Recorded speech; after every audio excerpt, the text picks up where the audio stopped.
ನಮಸ್ಕಾರ ಸ್ನೇಹಿತರೆ. ಸಾಮಾನ್ಯ ಹುಡುಗಿಯೊಬ್ಬಳು ಅಪ್ಪನ ಶಿಸ್ತು ಮತ್ತು ಅಮ್ಮನ ಪ್ರೋತ್ಸಾಹದಿಂದ ಇಡೀ ಕರ್ನಾಟಕವೇ ಹೆಮ್ಮೆ ಪಡುವಂತಹ ನಟಿ ಮತ್ತು ಅದ್ಭುತ ನೃತ್ಯಗಾರ್ತಿ ಆಗ್ತಾರೆ ಅಂತ ಯಾರೂ ಅಂದುಕೊಂಡಿರಲಿಲ್ಲ. ಹೌದು, ಸಾವಿರಾರು ಕಷ್ಟಗಳ ನಡುವೆ ಬೆಳೆದು ಬಂದ ಈ ನಟಿಯ ಅಸಲಿ ಕತೆ ಯಾವ ಸಿನಿಮಾ ಕತೆಗಿಂತ ಕಮ್ಮಿ ಇಲ್ಲ. ಇಷ್ಟಕ್ಕೂ ಆ ನಟಿ ಯಾರು ಗೊತ್ತಾ? ಅವರೇ ನಮ್ಮ ಭಾಗ್ಯಲಕ್ಷ್ಮಿ ಸುಷ್ಮಾ ಕೆ ರಾವ್. ಅವರ ಜೀವನದಲ್ಲಿ ನೀವು ಊಹಿಸಲು ಸಾಧ್ಯವಾಗದಷ್ಟು ನೋವು ಮತ್ತು ಹೋರಾಟಗಳಿವೆ. ಮದುವೆ, ವಿಚ್ಛೇದನ ಮತ್ತೆ ಕಮ್ಬ್ಯಾಕ್. ಇವರ ಅಸಲಿ ಕತೆ ತಿಳಿಸಿಕೊಡ್ತೀನಿ, ವಿಡಿಯೋ ಕೊನೆಯವರೆಗೂ ನೋಡಿ. ಬದುಕಿನಲ್ಲಿ ಅದೆಷ್ಟೇ ಕಷ್ಟ ಬರಲಿ, ಸೋಲನ್ನು ಒಪ್ಪಿಕೊಳ್ಳದೆ ಮತ್ತೆ ನಗುನಗುತ್ತಾ ಎದ್ದು ನಿಲ್ಲೋದು ಹೇಗೆ ಅನ್ನೋದಕ್ಕೆ ನಟಿ ಸುಷ್ಮಾ ರಾವ್ ಅವರೇ ಸಾಕ್ಷಿ. ಇಷ್ಟು ವರ್ಷಗಳ ಕಾಲ ಸುಷ್ಮಾ ತಮ್ಮ ವೈಯಕ್ತಿಕ ಬದುಕಿನ ಬಗ್ಗೆ ವಹಿಸಿದ ಮೌನ ಇಂದು ಒಂದು ಸುಂದರ ಕಥೆಯಾಗಿ ಹೊರಹೊಮ್ಮಿದೆ. ಸುಷ್ಮಾ ಅವರ ತಂದೆ ಕೃಷ್ಣಮೂರ್ತಿ ಬೆಂಗಳೂರಿನ ಸಿಟಿ ಪೊಲೀಸ್ ವೈರ್ಲೆಸ್ ವಿಭಾಗದಲ್ಲಿ ಅಧಿಕಾರಿಯಾಗಿದ್ದರು. ತಾಯಿ ಜಯಲಕ್ಷ್ಮಿ. ಸುಷ್ಮಾ ಅವರಿಗೆ ಮನೆಯಲ್ಲೇ ಶಿಸ್ತಿನ ಪಾಠ ಸಿಕ್ಕಿತ್ತು. ಕಲಾವಿದೆಯಾಗಿ ಬೆಳೆಯಲು ಆ ಶಿಸ್ತು ಅವರಿಗೆ ಸಹಾಯ ಮಾಡಿತು. ಇನ್ನು ಬಾಲ್ಯದಿಂದಲೇ ಪಟಪಟ ಅಂತ ಅರಳು ಉರಿದಂತೆ ಮಾತನಾಡ್ತಿದ್ದ ಈ ನಟಿ BSc ಮುಗಿಸಿದ್ದಾರೆ.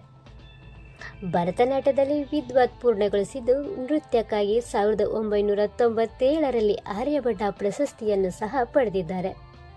ಸುಷ್ಮಾ ಕಿರುತೆರೆಗೆ ಎಂಟ್ರಿಯಾಗಿದ್ದು S. ನಾರಾಯಣ್ ಅವರ ನಿರ್ದೇಶನದ ಭಗೀರಥಿ ಧಾರಾವಾಹಿ ಮೂಲಕ.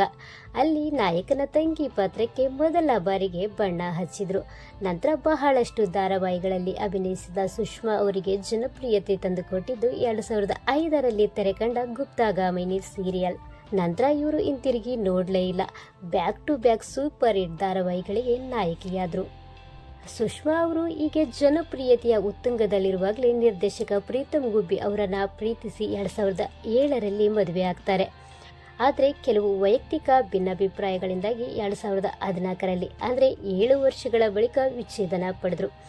ಅಲ್ಲಿಂದ ಸುಷ್ಮಾ ಎಲ್ಲಿಯೂ ತಮ್ಮ ಖಾಸಗಿ ಬದುಕನ್ನು ಸಾರ್ವಜನಿಕವಾಗಿ ತೆರೆದಿಟ್ಟಿಲ್ಲ. ಸುಷ್ಮಾ ವಿಚ್ಛೇದನದ ನಂತರ ಸುಮಾರು ವರ್ಷಗಳ ಕಾಲ ತೆರೆಯಿಂದ ದೂರ ಉಳಿದರು. ಆ ನೋವಿನ ಸಮಯದಲ್ಲಿ ಕುಸಿದು ಹೋಗದೆ ತಮ್ಮ ಖಾಸಗಿತನವನ್ನು ಕಾಪಾಡಿಕೊಳ್ಳಲು ನಿರ್ಧರಿಸಿದರು. ಒಬ್ಬ ಸೆಲೆಬ್ರಿಟಿಗೆ ತನ್ನ ಬದುಕನ್ನು ಗುಟ್ಟಾಗಿಡುವುದು ಅಷ್ಟು ಸುಲಭವೇನಲ್ಲ. ಆದರೆ ಸುಷ್ಮಾ ಅದನ್ನು ಮಾಡಿ ತೋರಿಸಿದರು. ಸುಷ್ಮಾ ತಮ್ಮ ಬದುಕಿನ 2ನೇ ಅಧ್ಯಾಯವನ್ನು ಉದ್ಯಮಿ ಮಧುಕರ್ ಆದಿಮೂರ್ತಿ ಅವರ ಜೊತೆ ಆರಂಭಿಸಿದ್ದಾರೆ. ಮಧುಕರ್ ಪ್ರತಿಷ್ಠಿತ ಸಂಸ್ಥೆಯಲ್ಲಿ ಓದಿ ಕೆನಡಾದ ಟೊರೊಂಟೊದಲ್ಲಿ ಕೆಲಸ ಮಾಡಿದ್ದಾರೆ. ಇನ್ನೂರಿಗೆ ಆರ್ಯ ಮಧುಕರ್ ಎಂಬ ಮುದ್ದಾದ ಮಗನಿದ್ದಾನೆ. ಇತ್ತೀಚೆಗೆ ನಡೆದ ಅನುಬಂಧ ಅವಾರ್ಡ್ಸ್ ವೇದಿಕೆಯಲ್ಲಿ ಮೊದಲ ಬಾರಿಗೆ ಇಡೀ ಕರ್ನಾಟಕಕ್ಕೆ ತಮ್ಮ ಪತಿ ಮತ್ತು ಮಗನನ್ನು ಸುಷ್ಮಾ ಪರಿಚಯ ಮಾಡಿಕೊಟ್ರು.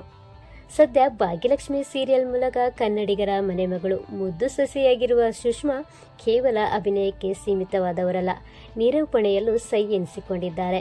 ಹೌದು, ತರ್ಲೆ ನನ್ನ ಮಕ್ಕಳು, ಜೀನ್ಸ್, ಮನೆ ಮನೆ ಮಹಾಲಕ್ಷ್ಮಿ ಹೀಗೆ ಹಲವಾರು ಶೋಗಳ ಮೂಲಕ ಸುಷ್ಮಾ ತಾವು ಕೇವಲ ನಟಿಯಲ್ಲ, ಒಬ್ಬ ಅದ್ಭುತ ಆ್ಯಂಕರ್ ಅನ್ನೋದನ್ನು ತೋರಿಸಿಕೊಟ್ಟಿದ್ದಾರೆ. ಒಟ್ಟಾರೆ ಸುಷ್ಮಾ ರಾವ್ ಅವರ ಈ ಪಯಣ ನಮಗೆ ಏನು ಕಲಿಸುತ್ತೆ ಅಂದರೆ, ಕಾಲ ಎಲ್ಲವನ್ನು ಗುಣಪಡಿಸುತ್ತೆ. ಹಳೆಯ ನೋವುಗಳನ್ನು ಮೆಟ್ಟಿ ನಿಂತು ಹೊಸ ಬದುಕನ್ನು ಪ್ರೀತಿಯಿಂದ ಸ್ವಾಗತಿಸಬೇಕು ಅನ್ನೋದನ್ನು. ಸುಷ್ಮಾ ಅವರ ಈ ಸುಂದರ ಸಂಸಾರಕ್ಕೆ ನಾವೆಲ್ಲರೂ ಶುಭ ಹಾರೈಸೋಣ ಅಲ್ವೇ? ಈ ಇನ್ಸ್ಪಿರೇಷನ್ ಕತೆ ನಿಮಗೂ ಇಷ್ಟವಾಗಿದ್ದರೆ ಈ ವಿಡಿಯೋವನ್ನು ಶೇರ್ ಮಾಡಿ. ಧನ್ಯವಾದಗಳು.